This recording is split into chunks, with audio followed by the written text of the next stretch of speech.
Hello guys, ito tawag dito ay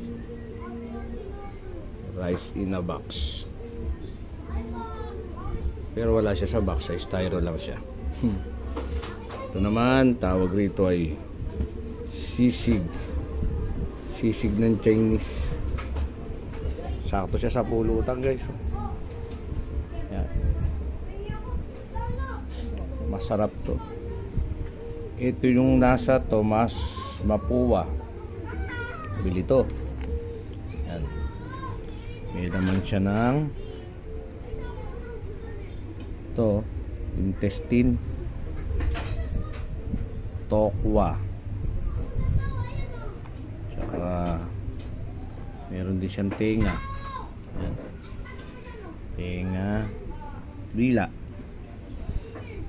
Sama rin dyan ang dila. Sarap yan guys. Panalo yan. Yan ang sisig ng mga Kekwa. Try natin